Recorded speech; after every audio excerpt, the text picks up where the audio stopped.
Today's Cowboys Report is presented by Manscaped. Tame your mane with the new Beard Hedger Pro Kit. 20% off and free shipping when you use promo code Cowboys over at manscaped.com. More on them later on in today's show as we break down the updated Dallas Cowboys team needs before the 2023 NFL Draft. Looking at what areas the Cowboys need to address, what areas they should address, what areas they could want to, as it's mostly a BPA, best player available, with the assumed at a somewhat position of need, like you're not going to go kicker in round one, for example. Sorry, truthers. It's mostly BPA, but the one spot that really stands out to me is the offensive line.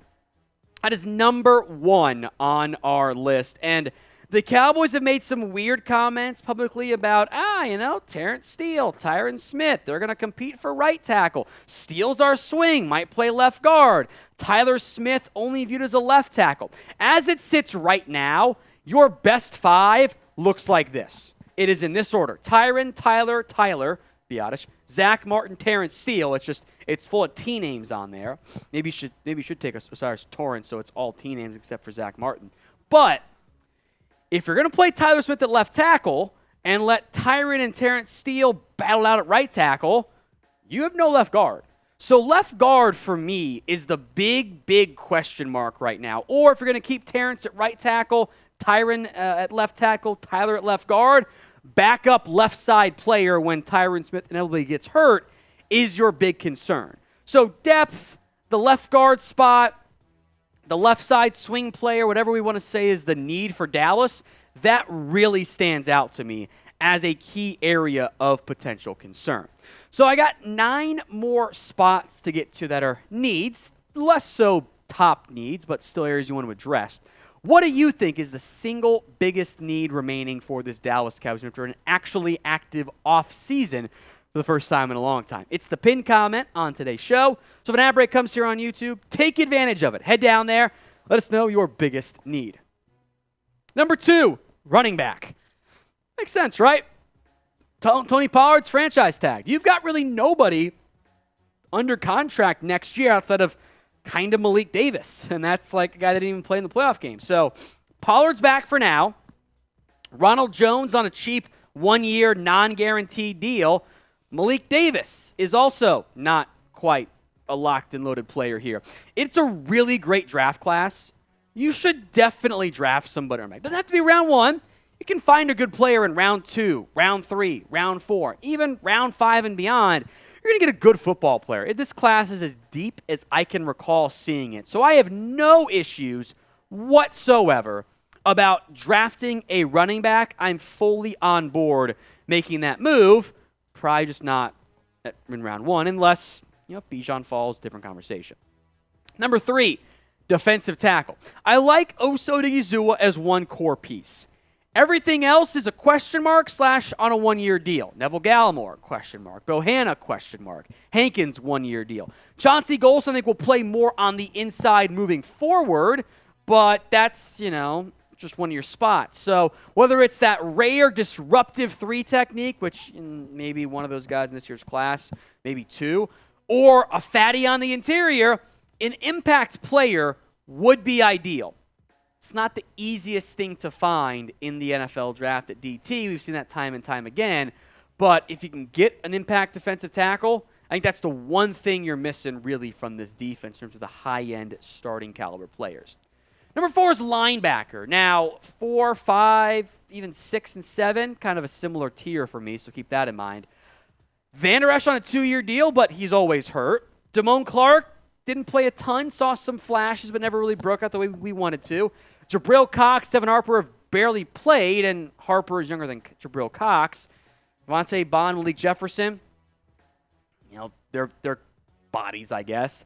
If the Cowboys trust the depth of Clark, but really Cox and Harper, they're probably okay here. I'm not sure that they are. So if the right guy is there, even as early as round 1, maybe more like round 2 or round 3, a linebacker absolutely still makes some sense for the Cowboys. And that long-term piece, in theory, you've got Micah Parsons up front. You've got, in theory, Trayvon Diggs at corner. That linebacker long-term piece, that other front seven player, he's not quite there yet on this roster at this stage. So I think linebacker is an under-the-radar spot to consider watching for the Dallas Cowboys. Spring has sprung, and our friends at Manscaped have the best tools for some spring cleaning. They've helped you kind of downstairs and taking care of the beautiful face. Tame your mane with the Beard Hedger Pro Kit. Sun's back out, especially if you live up north where it's a little bit colder, but you got to show your face in daylight, so make sure you're trimmed and looking fresh with the Manscaped Beard Hedger Pro Kit. It's a high-tech piece of art in a travel-size package with a long-lasting battery, universal charging, and a strong motor. They also give you, beyond just the beard hedger itself, beard shampoo and conditioner, because you can't treat your beard like you treat your pubes. Special shampoo and conditioner specifically designed to moisturize, reduce ingrown hairs, and replenish your beard's natural oils and promote beard health. Plus, beard oil, beard balm, and 3 free gifts: a beard brush, comb, and scissors to make sure your beard is prepared to impress. Get 20% off and free shipping with promo code COWBOYS at manscaped.com. That's 20% off and free shipping with code COWBOYS at manscaped.com. Focus on the face and use the Beard Hedger Pro Kit for the cleanest look in the game. All right, need number 5, tight end. And again, much like running back, it's a great class for tight ends in the draft. I think you will be able to find a good player in the top 100, top 125. You don't, however, need it. I think you could survive for at least a year to see what Jake Ferguson, Peyton Hendershot, Sean McEwen could do for you. You could survive if you needed to. But it's such a good class, and you don't have... I like Ferguson Hendershot's upside. I do think we're overrating those guys a little bit based on what we kind of like want them to be. I do think it's worth a very real reminder that those guys' production wasn't that special. I mean, we're talking, I'm making sure my stats right here. Jake Ferguson had 174 yards. Hendershot had 103. So we're talking less than Noah Brown production. On a much smaller sample size and volume, they showed flashes, but I don't think you're fully locked into, we have the next Travis Kelce. You don't have that guy necessarily. So if the right tight end is there, take one. It's a great class. Number 6, and this one is a future need. That is cornerback. And again, you are fine right now. You don't need a cornerback to get through the 2023 campaign. But think about where you will be next year. Trayvon Diggs is a free agent. Jordan Lewis is a free agent. Stephon Gilmore is a free agent. Israel Mukuamu is almost out of years on his deal. Deron Bland is under contract. Deshaun Wright, Kelvin Joseph aren't good at football. Like they're not, and Kelvin Joseph is really bad right now. Those guys, I kind of want them off my roster. So you can take one for the future. You can stash them for a year, develop them, let Dan Quinn, Joe Witt, Al Harris do their thing. You no longer need a corner in round 1 or round 2 like you did before you got Stephon Gilmore, but you probably want one long term. Now we're going to have you guys covered year-round, but especially with the 2023 NFL Draft. So make sure you're subscribed. YouTube.com/@CowboysTV. Same exact boat. Number 7, wide receiver. Now, I'd say maybe potentially less of a need next year because you have Lamb under contract, 5th year option, probably get a new deal. Cooks under contract, Gallup under contract, Jalen Tolbert under contract. But do we trust Gallup and Tolbert right now? I'm not so sure. I think getting a better, more proven, or at least more upside number 4 is certainly a potential option there. I don't think Kevontae Turpin, I would love to be wrong here, I hope I am because he's so fast, is going to be a piece for you on offense.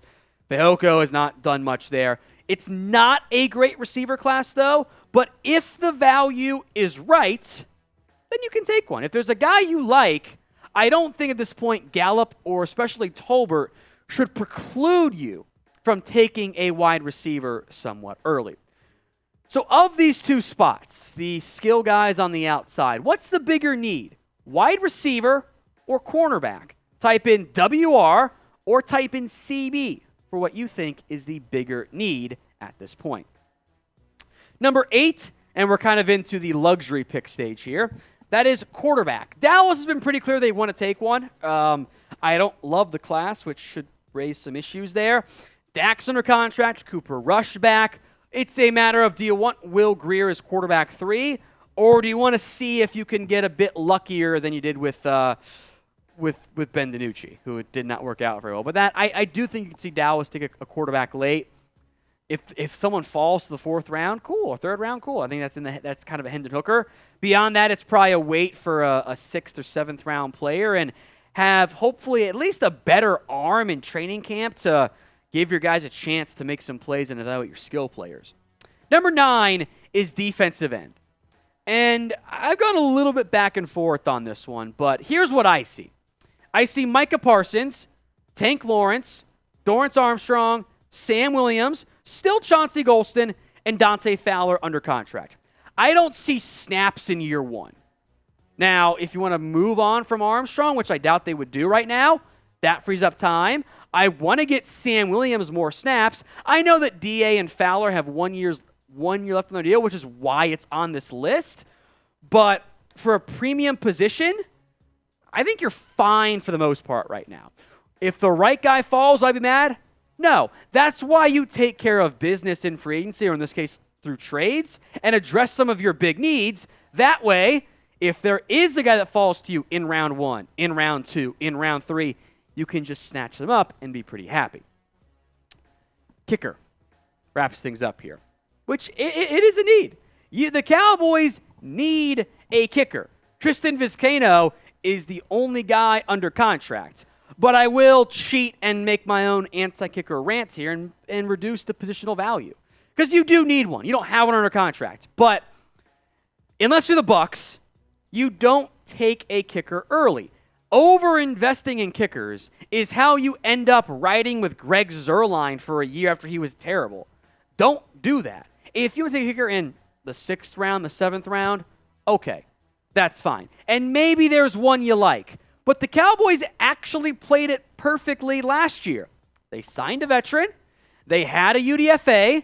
The UDFA was bad. They brought in somebody else, and it worked out for all but one game this year. And in the end, it didn't cost you anything in the games that matter. So don't invest too much. It's great if you find the 23-year-old with the right mental headspace.